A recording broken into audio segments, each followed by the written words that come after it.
Bonjour, long time no vlog, meilleurs vœux tardifs pour 2024 qui, je l'espère, a bien commencé pour toi. En ce qui me concerne, je ne pouvais pas rêver meilleur début d'année car j'ai eu le grand plaisir de commencer mon année par un training en ligne avec la merveilleuse Talia Sutra, The Complete Method en 30 heures by Love and All is Coming. Et je voulais partager avec toi les 4 enseignements majeurs qu'elle m'a transmis pendant ce training. Au cas où tu ne la connaisses pas déjà, c'est la prof, selon moi, la plus dévouée à la pratique que je connaisse et pas que à la pratique des asanas, bien qu'elle ait un niveau qui frise le divin à mes yeux. She really has it all. L'époustouflante souplesse de la colonne vertébrale notamment, l'équilibre dans toutes les variations des inversions, la capacité de prendre tous les twists et tous les binds les plus avancés, plus les connaissances philosophiques, historiques. Et en plus de tout ça, c'est certainement une des profs les plus humbles que je connaisse, bien plus que la plupart des professeurs qui sont diplômés depuis 45 minutes. Voilà, so the whole package vraiment. Si tu la connais pas encore, cours y vite la follow sur Instagram. Son IG handle est en description de cette vidéo. Thank me later. Tu l'auras compris, je suis très reconnaissante d'avoir la chance de pouvoir apprendre de ce petit bout de meuf à l'infinie sagesse depuis son premier passage à Paris en 2015. C'était mon cadeau d'anniversaire de la part de mes copines du yoga à l'époque et j'étais complètement fascinée par sa formidable pratique tellement que ce jour-là j'avais la mâchoire pendante en la regardant faire une démo. J'étais first row, on dirait que j'ai les dents jaunes, c'est trop chelou. J'étais first row et bref, j'ai vraiment, comme dans les cartoons, c'est la mâchoire qui est tombée, la langue sortie, carrément fascinée. Elle m'a dit un truc qui m'est resté depuis presque 10 ans. Maintenant, elle m'a dit Don't stare, just be inspired. Et ouais, c'est vraiment resté ancré parce que j'ai compris que si elle le disait, c'est que c'était vrai, mais la seule différence entre elle et moi, c'était la pratique. Et bref, depuis toutes ces années, je ne l'ai revue qu'au workshop qu'elle avait donné chez Healthy Warriors. Et ça date déjà parce qu'elle était encore enceinte de son fils. Son premier enfant, mais voilà, j'ai pratiqué depuis un nombre incalculable d'heures avec elle sur la plateforme Allo Moves depuis. Donc tout ça, c'était simplement pour te donner le contexte et te dire à quel point j'étais excitée de participer à ce cours en ligne, vraiment. C'était génial, au-delà de mes espérances même, parce que je craignais un petit peu qu'on soit vachement nombreux et que je me fonde complètement dans la masse, qu'elle me voit pas. Mais en réalité, je sais pas combien de personnes ont pris le training en replay, mais en ligne, on n'était jamais plus de 12 ou 13 élèves, dont 3 assistants. Donc vraiment, c'était extrêmement qualitatif. On pouvait lui poser toutes les questions qu'on voulait à tout moment. Et en plus, elle nous guidait assise devant son ordinateur pendant les pratiques, du coup, et ce qui lui permettait d'avoir vraiment constamment les yeux sur nous, de nous corriger et de nous encourager. Lift the left arm up, all the way up, palm facing forward, fingers together. Prepare, knees together, belly in. Exhale, kick.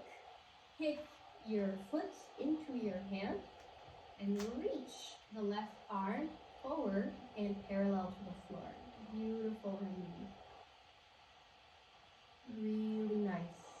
So without further ado, voici les 4 mind-blowing revelations que j'ai eues pendant le 30 heures. Je commence par les 2 plus importantes à mon sens parce que ça, vraiment, je le savais pas. Peut-être parce qu'on me l'a mal appris ou peut-être aussi parce que je l'ai mal compris. C'est possible, parfois on nous dit des choses et ça passe par une oreille, ça ressort par l'autre. On a déjà tellement de choses à imprimer que bah voilà, ça finit par s'intégrer quand le moment est venu, quand on est prêt à l'enregistrer. Mais en tout cas, je le savais pas. Vraiment, c'était des révélations. J'ai a girl urge right now. Wait. C'est beaucoup mieux. Donc je sais que tout ça va transformer ma pratique, me permettre de progresser, grandir et finalement bloomer. Numéro 1, bandas over muscles. Personnellement, c'est pour moi la plus importante parce que j'avais un mal de chien à utiliser les bandas dans ma pratique. C'est pas tout à fait vrai parce que j'utilise assez facilement Hasta Banda, le banda des mains, et Pada Banda, le banda des pieds. Yes. Mais après, fallait penser à activer tel muscle, relâcher tel muscle, faire telle rotation interne, telle rotation externe, magnétiser ci avec ça. Du coup, j'arrivais pas du tout à rajouter à tout cela Mula Banda et encore moins Uddiyana Banda. donc ça passait à la trappe. Et Talia a changé ma perspective complètement à ce sujet en me disant qu'au contraire, il valait mieux en fait se concentrer sur l'activation des bandas et observer quels muscles sont ainsi naturellement engagés, relâchés et les conséquences en fait de cette activation. Et ça, c'est game changer, quoi. C'est un truc de ouf, parce que du coup, j'ai juste plus qu'à penser à ces quelques bandas. Hasta banda, pada banda, mula banda, donc le banda du périnée, pour résumer, ou Dhyana banda, le banda des abdominaux aussi, pour résumer, même s'il ne s'agit pas des muscles, et Jalandhara banda, le banda de la gorge. Donc juste en un mot, banda, c'est un verrou énergétique. Par exemple, les mudras, quand on fait ça, c'est un peu la même chose. Ta main, elle n'a pas la même énergie quand elle est détendue, ouverte comme ça, que quand elle est comme ça. Ça se voit, l'énergie passe différemment dans la main. Bon, c'est un petit peu la même chose pour les bandas, pour expliquer en 2 mots, c'est pas l'objet de cette vidéo. Mais voilà, so you get the gist of it. Deuxième chose, c'est let the hips be dans les postures que sont Virabhadrasana 1 et 2, le guerrier numéro 1 et 2, et Trikonasana, le triangle, et Parivrita Trikonasana, le triangle twisté. C'est des postures que perso, j'ai pris l'habitude d'éviter dans ma pratique, parce qu'elles me provoquaient beaucoup d'inconfort, notamment dans mes hanches. Turns out que dans le guerrier 1, il vaut mieux se concentrer pour ramener la poitrine sur le même plan et pas les hanches. Et ça, c'est également, mais genre, un game changer de dingue, parce que pour moi, il fallait toujours que j'avance la hanche et j'arrivais pas vraiment à la faire, à le mettre sur le même plan. Et du coup, j'étais pas à l'aise. Et du coup, j'avais un tout petit écart entre les jambes. Et bref, elle me dit, non, au contraire, il vaut mieux que tu écartes grand les jambes, enfin, la largeur que tu aurais... la longueur que tu aurais dans une planche, que tu plies bien par contre et que tu te concentres à ramener la poitrine du coup sur le même plan. Je vais essayer d'illustrer tout ça au montage, histoire qu'on voit un petit peu mieux.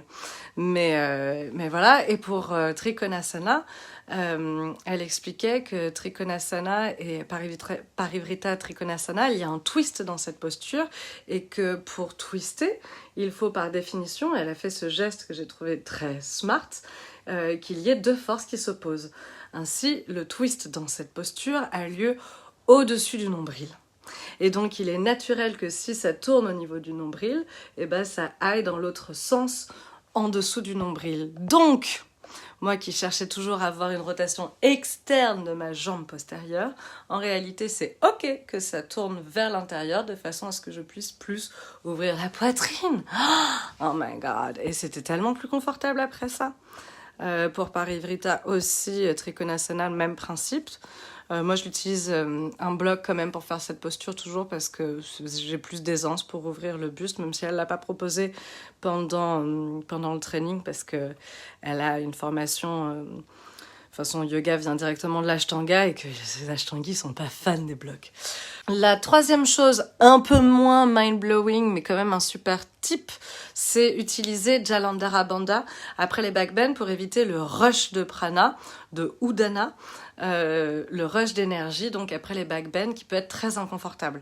Moi, il m'est déjà arrivé plein de fois de penser que j'allais tomber dans les pommes en sortant de backbend intense.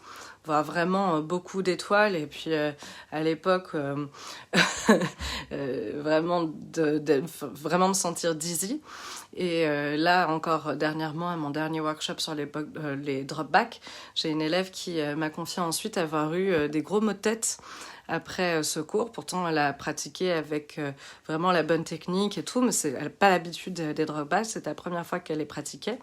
Et donc, pour éviter cette sensation, ce que j'aurais pu lui proposer, c'est d'utiliser donc le verrou de la gorge après le backbend. Talia nous enseignait ça en nous faisant expirer en sortant de la posture. Donc, tu remontes, expires à fond, t'inspires un grand coup, et tu fermes, tu bloques Jalandhara comme ça quelques instants avant de relâcher et souffler. Effectivement, ça marche très bien et c'est certainement plus agréable pour remonter que de laisser monter le rush. Et la dernière, qui n'était pas vraiment un game changer, je l'admets, C'était peut-être a bit of a clickbait, ce titre. Mais quoique si, pour moi, ça a changé vraiment quelque chose dans ma pratique. Et je sais que je construis beaucoup de choses, de postures plus difficiles, grâce à cette petite astuce simple que c'est vrai que je pensais même pas à faire.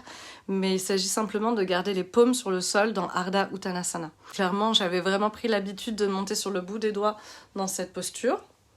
Et j'ai même jamais pensé qu'en effet, c'était, comme elle a dit, une opportunité manquée de construire ma force pour d'autres postures comme handstand, notamment pour presser un handstand un jour. Et en fait, c'est complètement évident. Donc, désormais, je garde les paumes à plat sur le sol dans Ardha Uttanasana et j'engage aussi et j'invite aussi mes élèves, plutôt que les engager, à le faire sur des blocs si besoin. Hasta Bandha peut être différent d'une personne à l'autre. Lors du cours sur les inversions qu'elle nous a donné, je lui ai posé la question, je lui ai dit que j'avais remarqué qu'elle avait une posture des mains différente de celle que l'on m'avait enseignée quand elle pratique les handstands, enfin les inversions en général. Et le chat qui veut rentrer. Je disais, et j'ai remarqué qu'elle prenait donc une posture des mains différente de celle qu'on m'avait enseignée. Elle fait un petit peu comme ça. Il faudrait que je montre avec une surface en dessous.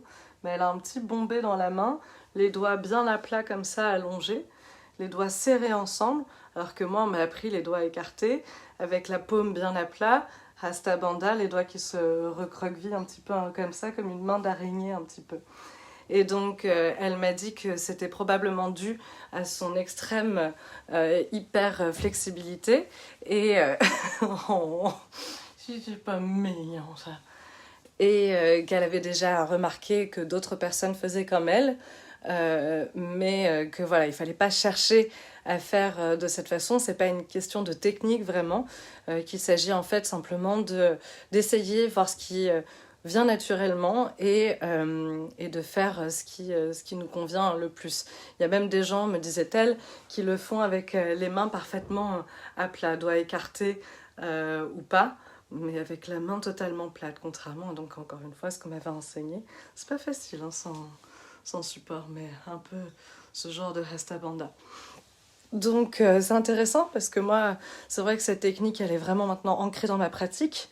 Donc c'est un peu ce qui vient maintenant naturellement pour moi. Mais désormais, je vais essayer de lâcher prise un petit peu de ça. Au lieu de me concentrer trop sur « Ah, faut vraiment que je sois à fond dans mon Hasta Bandha avec les 4 bords de ma paume bien ancrés sur le sol, le bout des doigts et tout. » Peut-être lâcher un peu prise de ça pour voir ce qui se passe parce que c'est comme ça que je fais. Mais en attendant, je tiens pas un handstand. Hein, donc peut-être que c'est peut-être pas la bonne méthode d'ancrage pour moi dans le sol. Pour finir, je voulais vous partager en bonus un Wisdom Nugget de Talia qui nous a parlé de l'usage de Neti Neti pour répondre aux questions difficiles que l'on se pose parfois. Neti Neti signifie ni ceci ni cela. Donc quand on s'interroge sur une question existentielle du type qui suis-je, pourquoi est-ce que je suis incarnée ici, il est peut-être plus facile de se demander qui ne suis-je pas et qu'est-ce que je ne suis pas venue faire ici. Laver les cils dans la main. Voilà, j'espère que ces enseignements vous seront aussi précieux qu'à moi. N'hésitez pas à me dire en commentaire si c'est le cas. Petit mignon. Ou si vous saviez déjà tout ça. N'hésitez pas aussi à partager les enseignements qui ont été des game changers pour vous dans votre expérience de la pratique du yoga. Et pour finir, je vous encourage encore une fois à suivre Talia sur Instagram. Quant à moi, j'espère avoir le plaisir de vous voir très prochainement sur le tapis. À bientôt!